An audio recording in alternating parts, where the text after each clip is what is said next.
नमस्कार. कळमुरीचा नवोदयवाला शालेय स्पर्धा परीक्षा स्पेशालिस्ट. आपण मुलांनो आजच्या व्हिडिओमध्ये बघत आहात की आपण जी घटक वाईज घटक निहाय जे प्रश्नमाला आपण सुरुवात केलेली आहे ते आपण या ठिकाणी बघत आहोत आणि सर्वप्रथम आपण चॅप्टर सुरुवात केलेला आहे म्हणजे आंतरराष्ट्रीय संख्या चिन्हे रोमन अंक यावर आधारित नवोदय स्कॉलरशिप एन-एम-एस सर्व शालेय स्पर्धा परीक्षा म्हणजे पहिलीपासूनचे 8-10वी पर्यंतच्या सर्व शालेय स्पर्धा परीक्षेसाठी हे व्हिडिओ अत्यंत उपयुक्त आहेत. जे विद्यार्थी शालेय स्पर्धा परीक्षेची तयारी करतात त्यांनी आवर्जून हे व्हिडिओ बघत राहावे आणि आपल्या मित्रांना इतर विद्यार्थ्यांना सुद्धा या ठिकाणी शेअर करावे आणि आपल्या ऑनलाईन असतील ऑफलाईन असतील त्या बॅचेससाठी अधिक माहितीसाठी आपण या ठिकाणी संपर्क करू शकता. बघूया आपण पुढचा क्वेश्चन. मुलांनो आंतरराष्ट्रीय रोमन संख्या चिन्हे यावर आधारित या ठिकाणी आजची या ठिकाणी आपली प्रश्नमाला या ठिकाणी आपण घेऊन आलेलो आहे. बघा या ठिकाणी पहिला क्वेश्चन. बघा मुलांनो तुम्ही जर बघितलं की हा जो क्वेश्चन्स आहे तुम्ही व्यवस्थित लिहून घ्या आणि मी तुम्हाला सांगितल्याप्रमाणे काय करायचं मुलांनो की आपण जे दररोज आपल्या युट्यूब चॅनलवर जे क्वेश्चन्स देत आहोत ते सर्व क्वेश्चन्स व्यवस्थित तुम्ही लिहून घ्या. त्याच्यासाठी तुम्ही नोटबुक करा आणि त्याच्याने जेणेकरून तुम्हाला त्याच्यावर जास्त प्रॅक्टिस होईल आणि दररोज बघत चला, सबस्क्राईब करून घेत चला. बघा मुलांनो एल एक्स पहिला क्वेश्चन एल एक्स ही डी सी एम या रोमन संख्येचिन्ह हे उतरत्या क्रमाने लिहायचे. आता बघा असेंडिंग ऑर्डर आणि डिसेंडिंग ऑर्डर हे या ठिकाणी आपल्याला कळलं पाहिजे बेसिक मध्ये.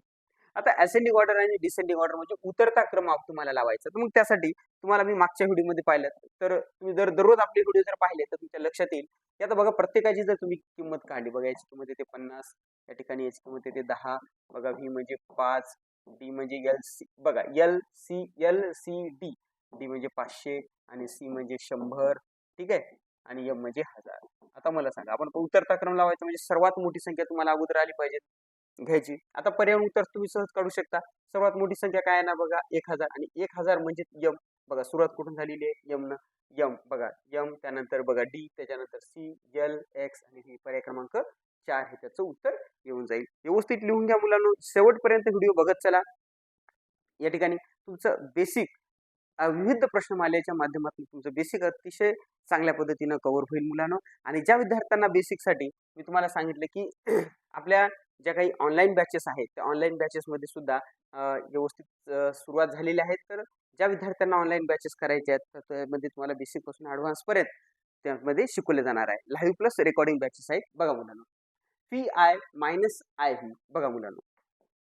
आता V I minus I V म्हणजे बघा व्ही आय म्हणजे या ठिकाणी बघा 5 आणि 6 मायनस आय व्ही म्हणजे बघा 4 आणि 6 मधून 4 वजा केले तर उत्तर मिळते 2 आणि या ठिकाणी आपल्याकडं बघा हे जे उत्तर आहे हे थोडंसं लिहिताना एक असं हे पाहिजे होतं मुलांनो म्हणजे पर्याय क्रमांक 2 हे उत्तर तुम्हाला मिळून जाईल. ओके पर्याय क्रमांक 2 हे 1-1 झालंय तुम्ही त्याला मी असं व्यवस्थित केलंय तुम्हाला बघा लिहून घ्या. नेक्स्ट पुढचा क्वेश्चन. पुढचा क्वेश्चन. आता बघा या ठिकाणी 2 प्रश्न आहेत तुम्हाला या ठिकाणी. तिसरा क्वेश्चन जो आहे तो सरळ रूप द्या म्हणते. आता बघा सरळ रूप द्यायचं म्हणजे काय करायचं मुलांनो बघा तिसऱ्या प्रश्नामध्ये सरळ रूप द्यायचं तुम्हाला m divided by d into C. आता बघा m ची किंमत आपण 1000 घेतली बरोबर आहे भागिले करू त्याला d म्हणजे 500 होतो बरोबर आहे इंटू सी आणि सी म्हणजे 100. तर तुम्हाला काय करायचं बघा हे 500 न तुम्ही डायरेक्ट 1000 ला भाग देऊ शकतो आपण. 500 ने 1000 ला जर भाग दिला तर 2 चा भाग जातो. हे 2 आणि 100 दोघांमध्ये मल्टिप्लाय होतो म्हणजे उत्तर किती यायला पाहिजे आपलं 200. आणि आता 200 उत्तर आणण्यासाठी 200 काय आपल्याला अंकामध्ये नाहीये डबल सी ठीक आहे. 200 म्हणजे डबल सी सी म्हणजे 100 होते आणि अजून सी डबल सी झाला म्हणजे तो 200 झाला. त्यानंतर बघा चौथा क्वेश्चन. चौथा क्वेश्चन अतिशय सोपा आहे बघा. आय एक्स म्हणजे याची किंमत बघा 9 होते प्लस ठीक आहे आणि एक्स आय आता एक्स म्हणजे 10 आणि 11 ठीक आहे 11 आणि 9 20 होतात. तर 20 पर्यायामध्ये या ठिकाणी तुम्ही पाहू शकता पर्यायामध्ये ठीक आहे डबल एक्स म्हणजे पर्याय क्रमांक 1 हे उत्तर तुम्हाला मिळून जाईल. बघा पाचवा प्रश्न. आता मुलांनो पाचवा प्रश्न खूप सोपा आहे बघून घ्या एकदा वाचून घ्या चला मुलांना व्यवस्थित प्रश्न वाचून घ्या समजून घ्या आणि आपले व्हिडिओ शेवटपर्यंत बघा नक्कीच तुमचं पूर्ण बेसिकली कव्हर होणार आहे. बघा आता घड्याळात 8:45 वाजले. आता 8:45 वाजले म्हणजे आपण काय म्हणतो बघा की 8:45 वाजले म्हणजे या ठिकाणी 8 वाजून बघा 8:45 वाजले म्हणजे 8 वाजून 45 मिनिटं झाली बरोबर आहे. 8:45 वाजले म्हणजे 8 वाजून 45 मिनिटं झाली. बघा मी इथं समजून सांगतो तुम्हाला 8 वाजून 45 मिनिटं झाली. 10 मिनिटानंतर घड्याळात मिनिट काटा कोणत्या अंकावर असेल. आता बघा 8:45 नंतर आपण 10 मिनिटं झाले 8:45 नंतर 45 मध्ये 10 5 प्लस केले 50 आणि 50 मध्ये अजून 5 केले म्हणजे 55 मिनिटं, बरोबर आहे. म्हणजे 8 वाजून 55 मिनिटं होणार, बरोबर आहे. आता 8 वाजून 55 मिनिटं, पण 55 मिनिटं होण्यासाठी घड्याळातल्या कोणत्या अंकावर आपला हा जो काटा असेल, मिनिट काटा, तर तो बघा 45 म्हणजे 9 वर असेल, 50 म्हणजे 10 वर असेल आणि 55 म्हणजे 11 वर असेल. तर 11 म्हणजे या ठिकाणी पर्याय क्रमांक 2 बघा. 8 वाजून 55 मिनिटं झाली म्हणजेच मिनिट काटा 11 वर असेल, लक्षात घ्या. म्हणून पर्याय क्रमांक 2. नेक्स्ट क्वेश्चन बघा मुलांना. आता सभागृहातील एका ओळीमध्ये x x P double I पासून ते एल एक्स पी आय पर्यंतच्या आसन क्रमांक आहेत. तर त्यामध्ये तुम्हाला असं विचारले की एकूण किती, त्या ओळीमध्ये एकूण किती आसने आहेत. बघा आता याचं उत्तर काय आहे ते मुलांना.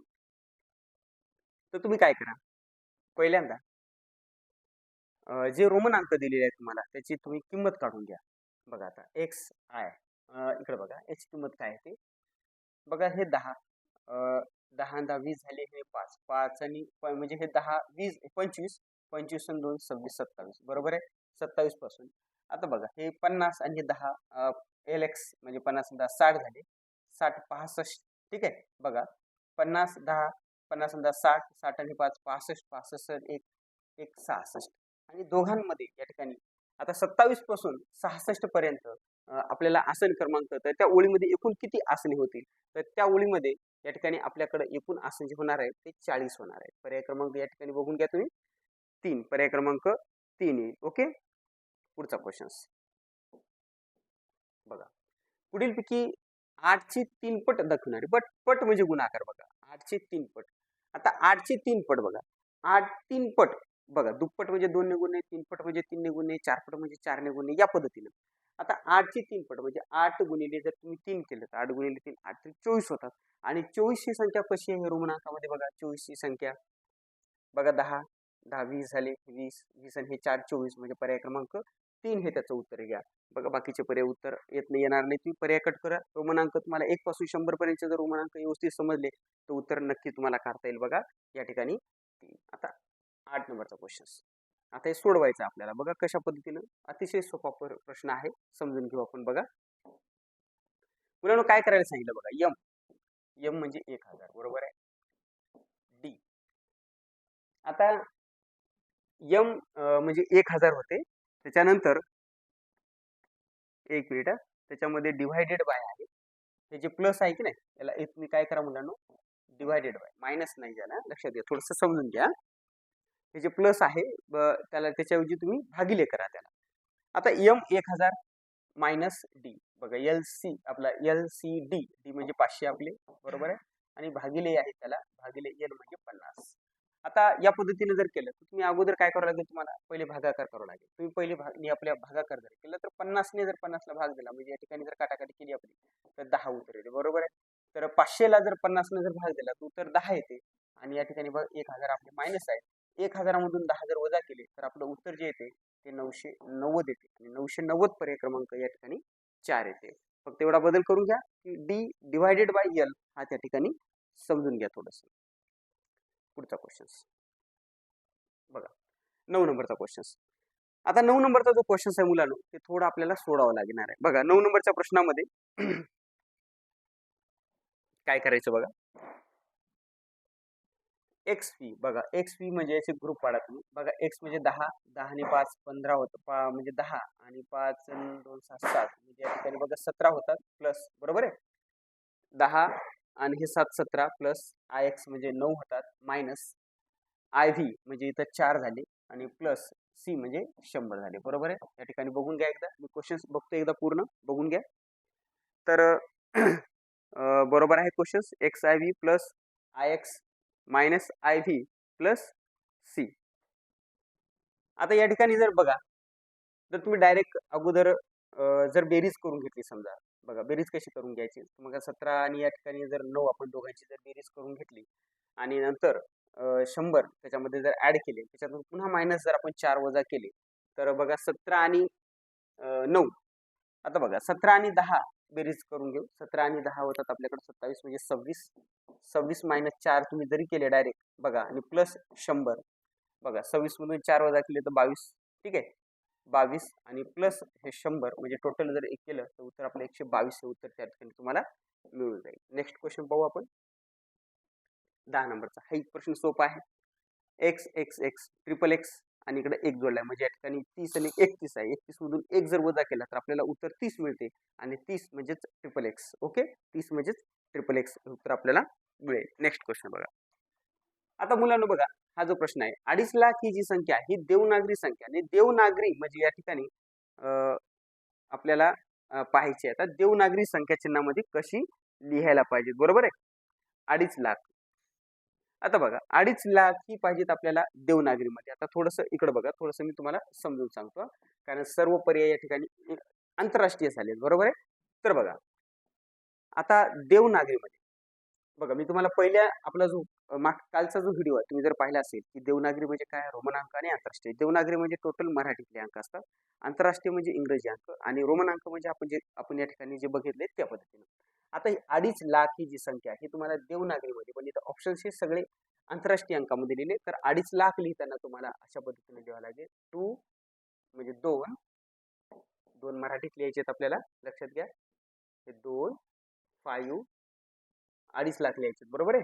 तर 2 आणि या ठिकाणी पुन्हा एक तुम्ही या ठिकाणी काय करा बघा, हा जो पर्याय होता पण तो इंग्रजीमध्ये लिहिलेला आहे बघा. हे 2 पुन्हा हे 2 हे 5 आणि डबल 0 म्हणजे या ठिकाणी मराठीमध्ये लिहायचे तुम्हाला फक्त हे या शब्दामुळे, बरोबर आहे. देवनागरी अंक.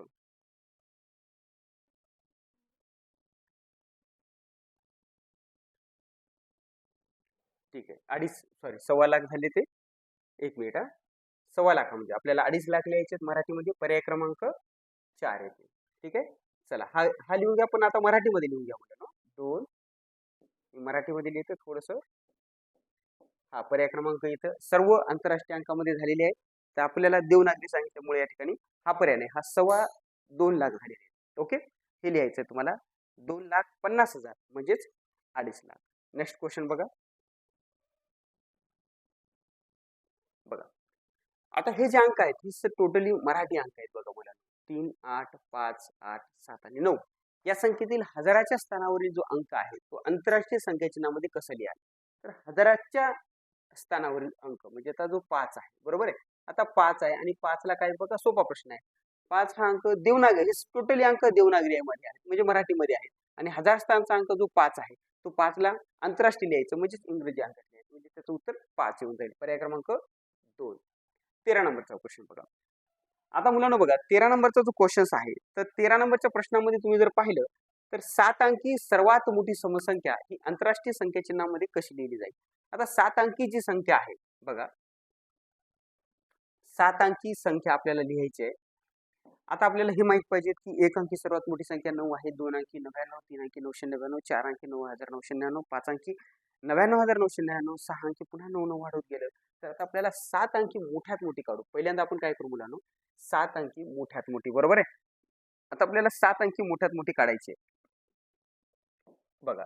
1 अंकी मोठ्यात मोठी, 2 अंकी, 3 अंकी, 4 अंकी, 5 अंकी, 6 अंकी, 7 अंकी, बरोबर आहे. 1 2 3 4 5 6 7 ही मोठ्यात मोठी काढली. परंतु ही मोठ्यात मोठी संख्या आहे, परंतु ती कशी आहे, विषम आहे. आपल्याला पाहिजेत कशी बाळांनो, सम पाहिजेत. मग आता सम पाहिजेत असेल तर तुम्हाला काय करावं लागेल, आपल्याला एक मायनस करून घ्यावं लागेल याच्यामध्ये. आणि जर 9 मधून 1 वजा केला तर 8. आता 8 एकक स्थानी कुठे आहे बघा, लक्षात घ्या. ही येणार नाही मुलांना. बघा आता हे येणार नाही, आपला पर्याय कटला. हे पण येणार नाही मुलांना, हे तर सर्वात मोठी मिळाली. हे बघा डबल 2 8 8 झाली, हे पण पर्याय कटला आपला. म्हणून उत्तर पर्याय क्रमांक 3 बघा, की या ठिकाणी 1 वजा केली तर आपल्याला ही याच्या मागची 1 वजा करून घ्यावं लागेल आपल्याला, म्हणजे आपल्याला सर्वात मोठी समसंख्या ही 7 अंकी मिळेल. ओके, नेक्स्ट क्वेश्चन बघा मुलांना.